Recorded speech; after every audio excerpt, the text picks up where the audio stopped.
નમસ્કાર, આપ જોઈ રહ્યા છો સ્પાર્ક ટુડે ન્યૂઝ. વડોદરા શહેરમાં આજરોજ સંસ્કૃતિ સર્ટોરિયલનું આયોજન કરવામાં આવ્યું. એક એવો ફેશન શો કે જેમાં સ્પંદન સ્કૂલના બાળકોએ ભાગ લીધો હતો. Spandan school for mentally challenge દ્વારા આ આયોજન કરવામાં આવ્યું હતું. તેમાં તેમનો સહયોગ department of clothing and textiles, faculty of family and community science, the Maharaja Sayajirao university of Baroda અને alumni association of clothing and textile department દ્વારા આપવામાં આવ્યો હતો. તેમના સહયોગથી આ સરસ એક ફેશન શો શહેરમાં યોજાયો. પહેલી વખત એવો ફેશન શો યોજાયો કે જ્યાં મેન્ટલી ચેલેન્જ જે બાળકો છે તેઓએ ફેશન શોમાં ભાગ લીધો. તેઓએ રેમ્પ વોક કર્યું, જેમાં સ્પંદન સ્કૂલની વાત કરીએ તો તેના 50 જેટલા બાળકો છે જે અલગ અલગ ગ્રુપમાં અલગ અલગ સિક્વન્સમાં અહીં રેમ્પ વોક કરતા જોવા મળ્યા.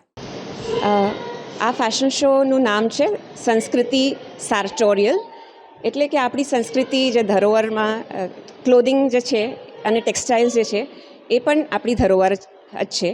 અને સાર્ટોરિયલ એટલે વે ઓફ ડ્રેસિંગ. તો આપણે આના લીધે જે બેસિક ग्लैमर तरीके हमने देखा है, આપણે જોઈએ છીએ.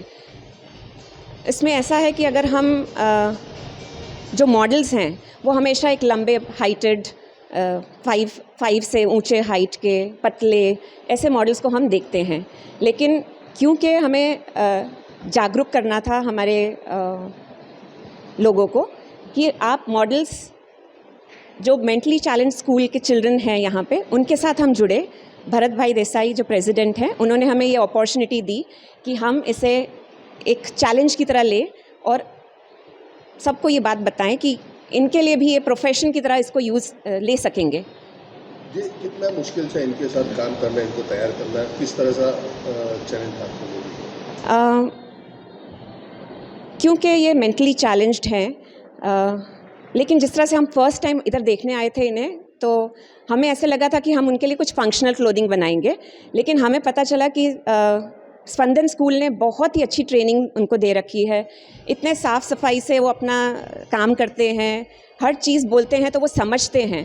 तो हमने उसको समझा कि उसको हम ग्लैमर के रूप में ही लेके आते हैं और वैसे क्लोथिंग हम डिज़ाइन करेंगे ताकि वो इसको पहन सकें. और है थोड़े से चैलेंजेस रहे कि वो भूल जाते हैं, उन्हें पता नहीं होता, लेकिन वो ही एक नेचुरलनेस में ही उनकी सुंदरता है. सो आपका नाम? Doctor Reena Bhatia, department of clothing and textiles और president alumni association of clothing and textiles. Spandan school for mentally ચેલેન્જમાં આ સ્પંદન સ્કૂલના બાળકો માટે એક ફેશન શોનું આયોજન પહેલીવાર એટલા માટે કરવામાં આવ્યું કે આ પ્રકારના શો વડોદરા શહેર નહીં પણ ગુજરાતમાં પણ કોઈ જગ્યાએ થતા નથી. અને અમારે સોસાયટીને એક સંદેશો આપવો છે કે આ બાળકો પણ એક નોર્મલ બાળક કે એક નોર્મલ મોડલની જેમ જીવન જીવી શકે અને આ કાર્ય કરી શકે એમ છે. અને એટલા માટે જ એ પ્રસ્તુતિ કરવા માટે આજે વડોદરા શહેરમાં આ એક ફેશન શોનું અમે આયોજન કર્યું છે અને ફેકલ્ટી ઓફ ટેક્સટાઇલ અને ક્લોથિંગના સહયોગથી આ ફેશન શોનું અમે આયોજન કર્યું છે. અત્યારે મારી જોડે આ સ્પંદન સ્કૂલના 50 બાળકો અને એડલ્ટ્સ આ ફેશન શોમાં ભાગ લઈ રહ્યા છે. અને ટોટલ 7 સિક્વન્સ છે. એ 7 સિક્વન્સમાં 7 બાળકોનું ગ્રુપ આવશે અને પરફોર્મ કરતું જશે. મારું નામ ભરત દેસાઈ, હું પ્રેસિડેન્ટ છું સ્પંદન સ્કૂલમાં.